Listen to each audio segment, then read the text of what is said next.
제가 지난주 금요일에 부산에 가려고 서울역에 갔습니다.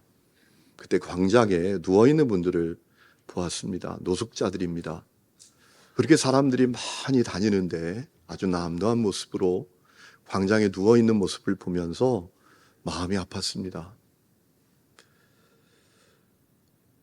부산역에 도착해 보니까 그곳에도 노숙자들이 정말 많았습니다. 문득 그분들을 바라보다가 이런 마음이 들었습니다. 참 다행이다. 참 감사하다. 제가 집이 있고 주머니에 돈이 있어서 감사하고 다행스러웠던 것이 아닙니다. 저에게는 기다릴 분이 있기 때문입니다. 여러분, 그분들을 보면서 이런 생각이 들었습니다. 그분들이 길바닥에 누워있는 이유가 뭘까? 기다릴 분이 없기 때문이 아닐까? 그들이 기다릴 분이 있다면 그렇게 그 길바닥에 누워있지 않을 것 같다라는 마음이 들었어요. 일어나서 세수하고 옷 입고 무슨 일이라도 해보지 않을까.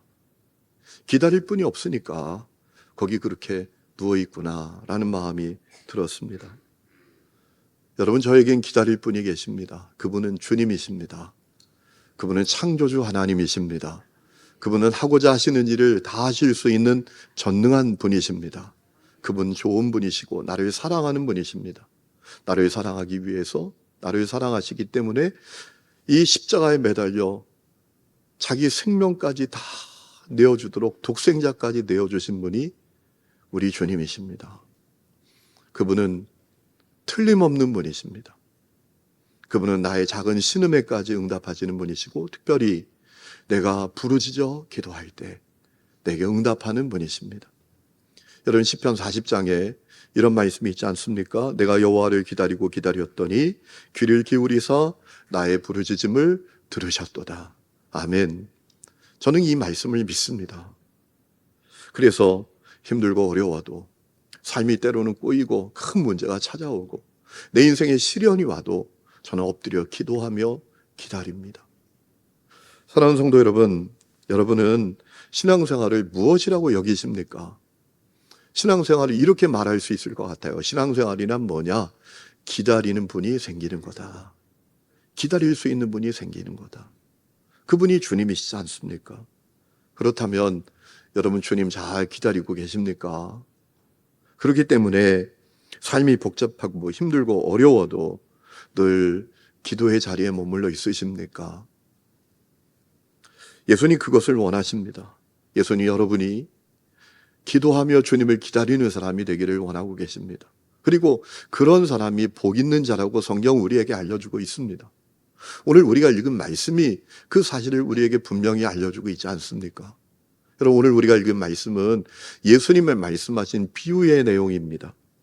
1절 말씀을 보면 누가는 예수님께서 한 가지 분명한 목적을 갖고 이 비유를 말씀하셨다라고 우리에게 알려주고 있습니다. 여러분, 1절 말씀 이렇게 되어 있죠. 예수께서 그들에게 항상 기도하고 낙심하지 말아야 할 것을 비유로 말씀하시되라고 했습니다. 항상 기도하고 낙심하지 않는 사람이 되도록, 다시 말하면 늘 기도하고 주님을 기다리는 사람이 되도록 이 비유를 말씀하셨다라는 겁니다. 여러분, 1절 말씀을 새 번역은 이렇게 번역했습니다. 예수께서 제자들에게 늘 기도하고 낙심하지 말아야 한다는 뜻으로 비유 하나를 말씀하셨다. 공동 번역은 이렇게 우리에게 말씀하고 있습니다. 예수께서는 제자들에게 언제나 기도하고 용기를 잃지 말아야 한다고 이렇게 비유를 들어 가르치셨다 라고 번역했습니다. 그러면 예수님 말씀하신 비유의 내용은 뭡니까?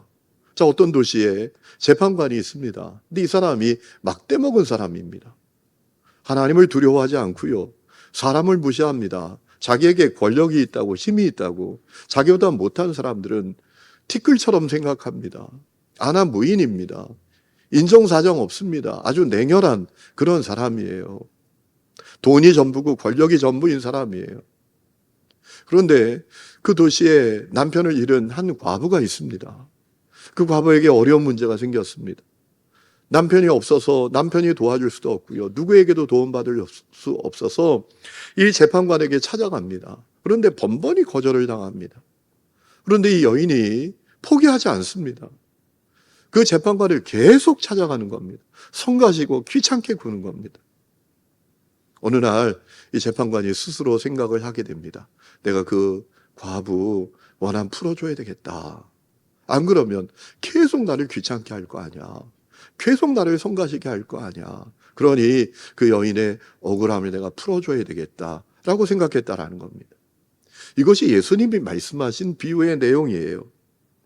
여러분, 예수님께서 이 비유를 말씀하신 다음에 이어서 말씀하십니다. 6절에 주께서 또 이르시되 불의한 재판장이 말한 것을 들으라. 7절 하물며 하나님께서 그 밤낮 부르짖는 택하신 자들의 원한을 풀어주지 아니하시겠느냐. 그들에게 오래 참으시겠느냐. 8절 내가 너희에게 이르노니 속히 그 원한을 풀어주시리라 라고 했습니다. 간단히 말하면 이런 말씀이죠. 야, 불의한 재판관도 그 여인의 억울함을 풀어주었잖아. 그럼 하나님은 어떻겠니? 너희를 택하고 너희를 사랑하는 그 하나님께서 너희들의 문제를 해결해 주시지 않겠니? 그러니 그것을 신뢰하고 낙심하지 말고 계속 기도해야 해. 그러니 그것을 신뢰하고 기도하며 주님을 기다려야 해. 라고 말씀하신 것이란 말이죠. 여러분, 오늘 말씀이 우리에게 주시는 아주 선명한 메시지가 있습니다. 낙심하지 않고 기다리는 사람이 복이 있다. 늘 기도하고 주님을 기다리는 사람이 복이 있다라는 겁니다. 여러분, 왜 그에게 복이 있는 걸까요? 오늘 가만히 이 말씀을 묵상하다 보면 적어도 세 가지 면에서 그는 복이 있는 사람입니다. 첫 번째는 그는 하나님을 신뢰하는 사람이기 때문입니다. 여러분, 낙심하지 않고 계속 기도했다라는 것은 뭘 의미합니까? 그가 하나님을 신뢰했다라는 겁니다.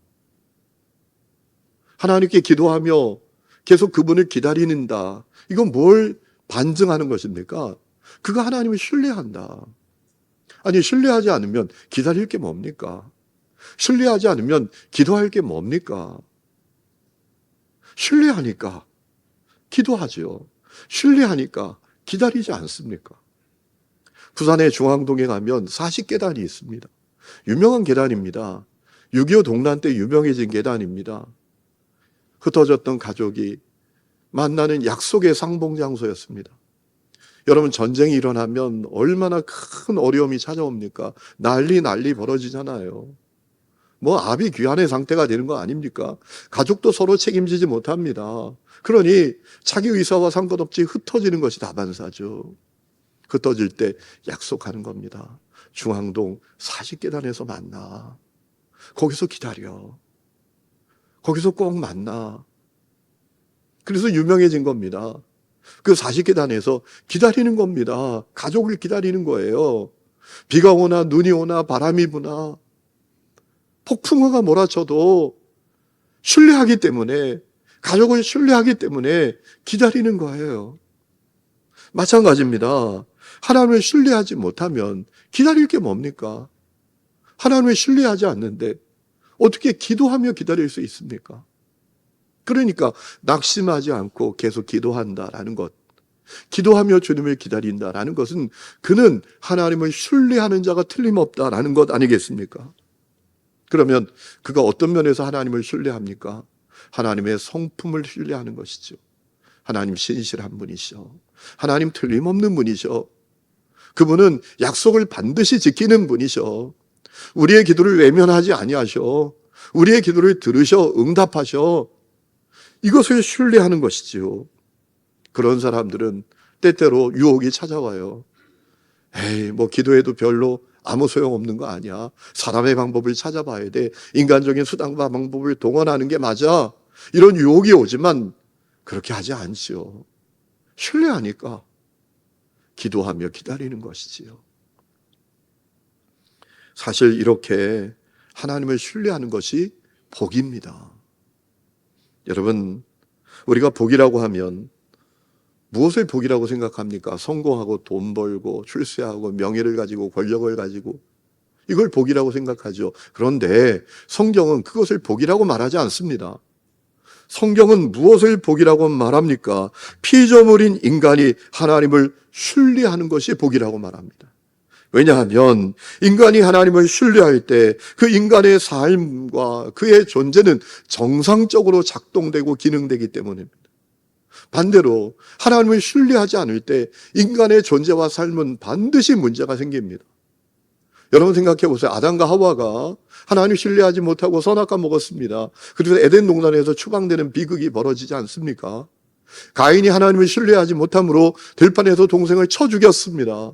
그래서 그에게 인생의 비극이 벌어지지 않습니까? 노아의 후손들이 하나님을 신뢰하지 않습니다. 내가 다시는 물로 세상을 심판하지 않는다. 그 말씀을 신뢰하지 못하고 그들이 신할평에 이르렀을 때 아무 문제 없는 너무나 안전하다고 여겨지는 바벨탑을 쌓지 않습니까? 그래서 온 땅이 흩어지게 되지 않습니까? 북이스라엘과 남유다의 왕들이 주님을 신뢰하지 않습니다. 그래서 이방과 언약을 맺습니다. 그들의 신을 숭배합니다. 우상 숭배합니다. 그래서 북이스라엘은 아수르에게, 남유다는 바벨론에게 비참하게 멸망당하지 않습니까? 여러분, 인간의 삶이 불행해지는 이유는 하나님을 향한 신뢰에 문제가 생기기 때문입니다.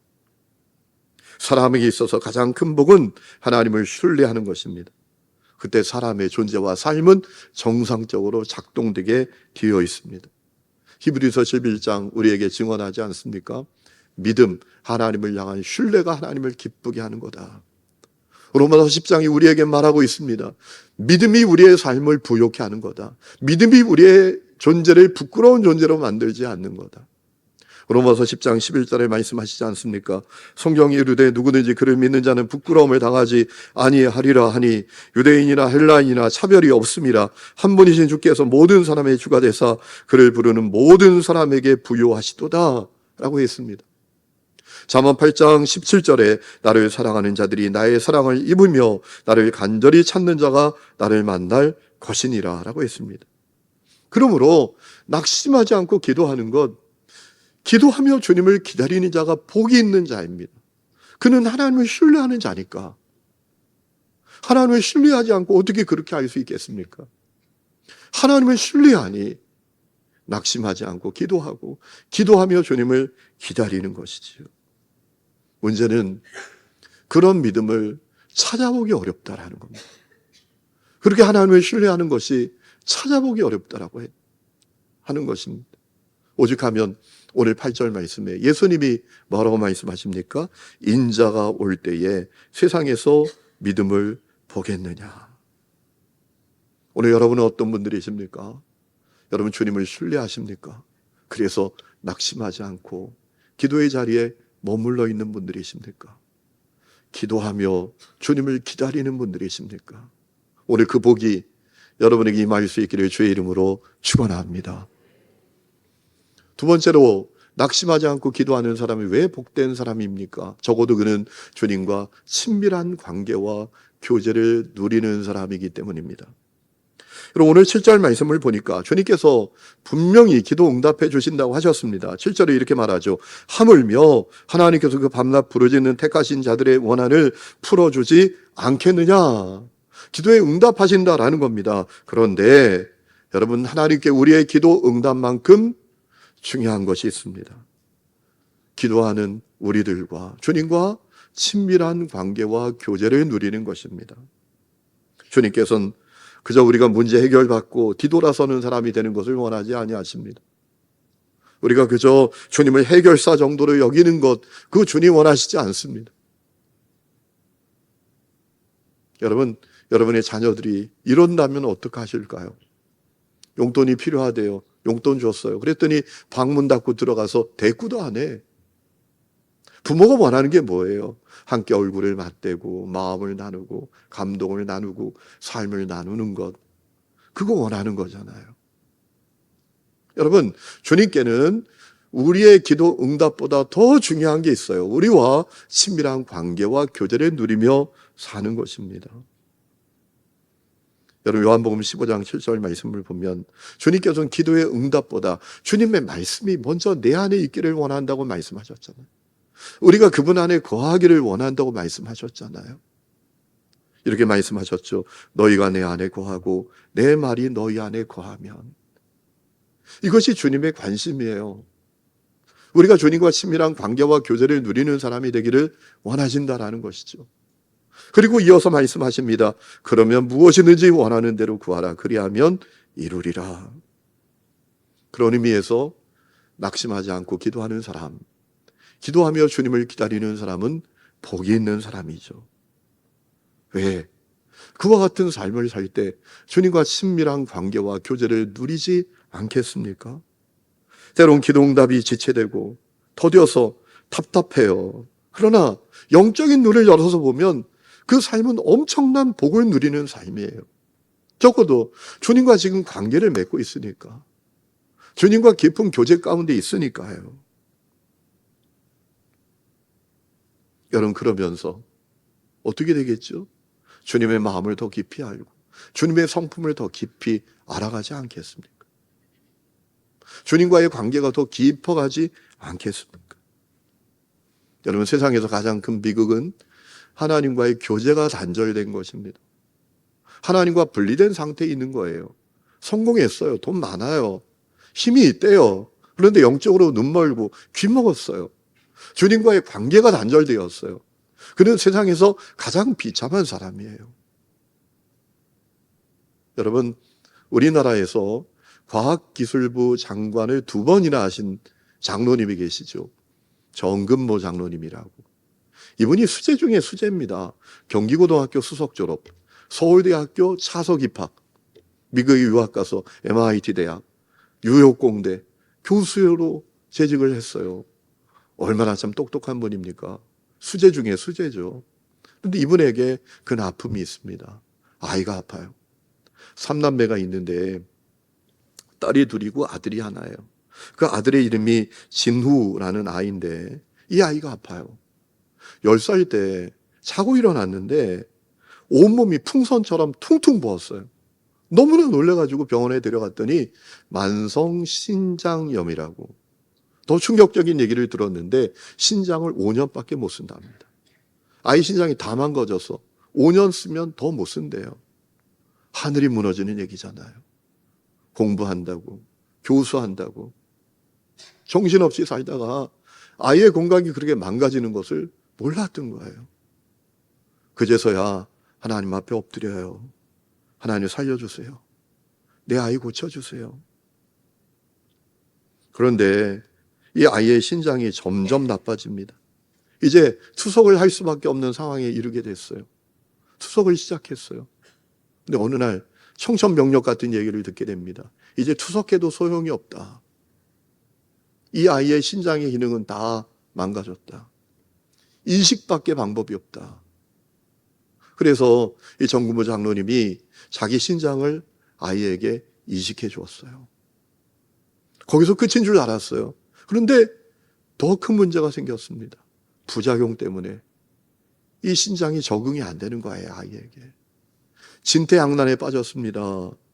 약을 안 쓰면 이식받은 신장에 문제가 생기고 약을 쓰면 아이의 간에 치명적인 데미지가 있는 이런 상황에 놓이게 됐어요. 얼마나 참 안타까운 상황이 된 겁니까? 자신이 과학자지만 아무것도 할 수가 없었어요. 하나님 앞에 엎드려 매일 눈물로 기도합니다. 때로는 항변으로, 때로는 항의로, 때로는 원망으로, 때로는 간절함으로, 애원으로 기도해요. 감사하게도 부작용이 사라졌어요. 그런데 그것으로 끝이 아니에요. 아이의 신장을 회복이 됐는데 마음이 아파요. 아이가 우울증에 빠져서요, 자살을 시도하는 거예요.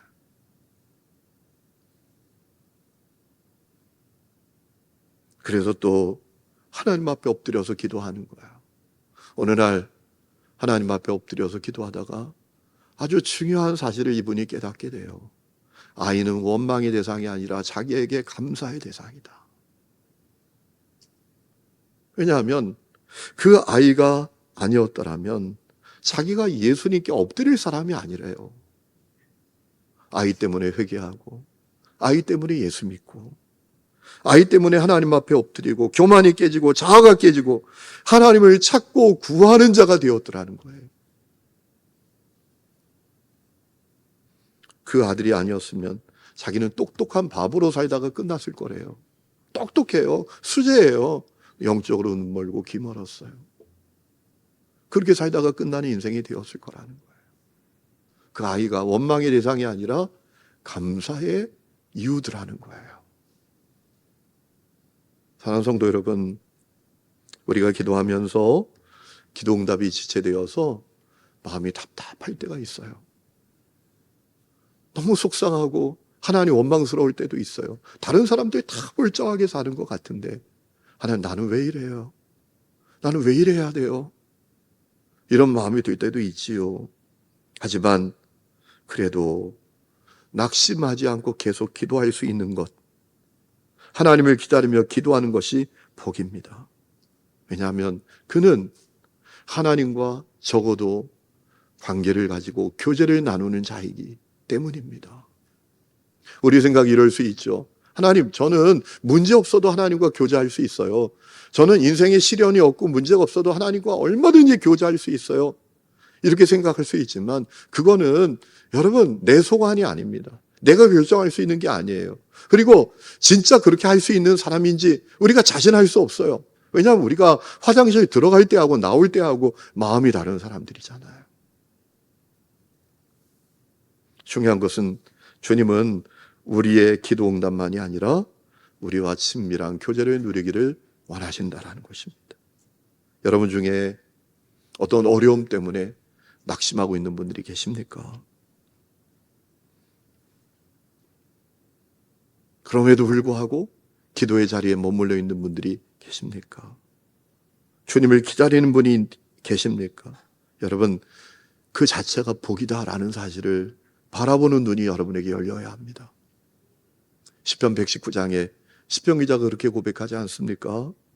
고난을 당한 것이 내게는 오히려 유익하게 되었습니다. 그 고난 때문에 나는 주님의 율례를 배웠습니다. 고난 때문에 하나님 앞에 엎드려 하나님과 깊은 교제와 관계를 누리게 됨으로 말미암아 주님과 깊은 관계 가운데 있게 됐다라는 고백이잖아요. 이 복이 여러분에게 있기를 주의 이름으로 축원합니다. 여러분, 우리가 낙심하지 않고 계속 기도하는 것이 복인 또 하나의 중요한 이유가 있습니다. 하나님은 반드시 우리의 기도에 응답해 주시는 분이시기 때문입니다. 여러분, 오늘 우리가 읽은 말씀 가운데 놓치지 말아야 될 말씀이 있어요. 7절에 하물며 라는 말씀이에요. 하물며. 여러분, 응답의 확실성을 가르쳐 주시기 위해서 사용한 표현입니다.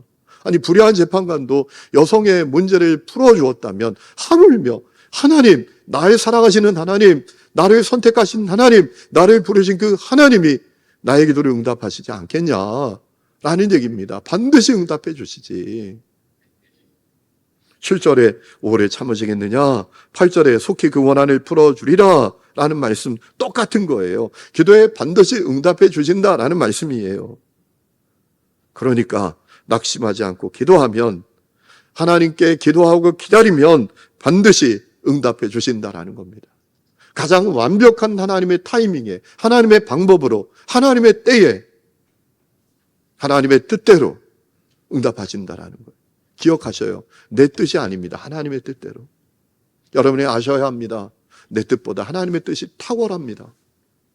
이사야 선지자가 그것을 우리에게 증언하지 않았습니까? 이사야 55장 8절에 내 생각이 너의 생각과 다르며 내 길은 너의 길과 다름이니라. 여호와의 말씀이니라. 이는 하늘이 땅보다 높음 같이 내 길은 너의 길보다 높으며 내 생각은 너의 생각보다 높음이니라 라고 했습니다.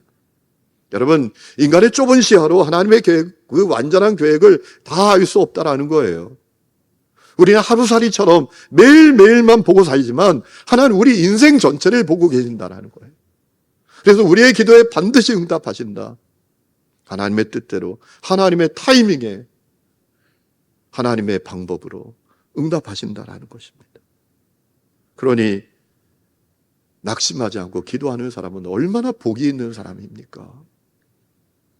앞에서 말씀드린 그 정근무 장로님, 여러분, 이분이 아들이 자살이 한 번이 아닙니다. 그렇게 기도했는데 또 자살을 시도해요. 이제는 진짜 죽으려고 한 거예요. 자동차를 운전하다가 낭떠러지로 차를 몰아간 거예요. 그런데 하나님의 기적적인 역사가 일어났어요. 아니, 조그만 소나무 하나에 그 자동차가 걸려서 떨어지지 않은 거예요. 하나님 살려주신 거죠. 하나님 앞에 흔들이 기도했어요. 너무나 충격적인 사건이었지만 계속 기도했습니다. 결국 그 아들이 회복이 됐어요. 몸도 회복되었고 마음도 다 회복이 되었고요. 결혼해서 믿음이 좋은 사람으로 아주 탁월한 컴퓨터 엔지니어로 활약하면서 살아가고 있다라고 해요. 제가 지난 금요일에 부산 온누리교회 말씀을 전하러 갔었잖아요. 여러분, 그 교회는 저에게 아주 특별한 교회입니다. 제가 충주에서 담임 목회 사역을 하다가 특별한 결심을 하고 그 교회 부목사로 사역을 하러 내려갔었거든요. 제가 그 얘기 듣고 내려갔어요. 부산은 복음화율이 8%밖에 안 된다. 부산 복음화율은 저 중국보다도 못하다. 중국은 복음화율이 10%가 넘는데요. 사실 중국에 선교사 갈 게 아니에요. 부산에 선교사 가야지. 부산이 복음화율이 8%밖에 안 된다. 그 얘기 하나 듣고 부목사님들도 담임 목회 오고 싶어하는 교회를 제가 내려놓고 부산에 부목사로 갔다가 엄청난 어려움을 겪게 돼요. 가보니까 교회가 두 쪽으로 나눠서 싸워요. 와, 저는 제 생에 살면서 내게 그런 어려움이 또 있을까? 라고 생각될 정도로 엄청난 어려움을 겪게 됐어요. 매일 눈물로 살았어요. 목회를 그만둬야 되겠다라는 마음이 한두 번이 아니었어요.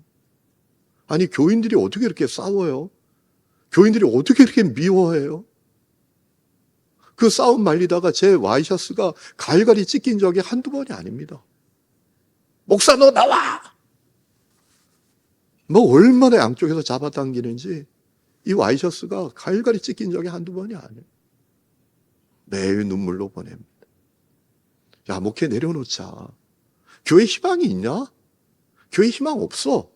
차라리 목회하지 말자. 그냥 내 신앙 지키면서 그냥 살자. 그런 갈등이 한두 번이 아니었어요. 너무 힘들었습니다. 25년 만에 그 교회에 가서 말씀을 전하게 됐는데 제 속에 한 가지 고백밖에 없었어요. 감사하다. 참 감사하다. 왜냐하면 하나님께서 가장 어려운 때 드렸던 그 기도에 응답해 주셨기 때문입니다. 하나도 빠짐없이. 돌아보니까 다 응답해 주셨더라고요. 여러분 지금 어떤 자리에 계십니까? 아무리 힘들고 어려워도 낙심하지 말고 기도하시기를 축복합니다. 기도하며 주님을 기다리시기를 축복합니다. 하나님의 선한 역사가 반드시 여러분의 삶 가운데 있게 될 것입니다.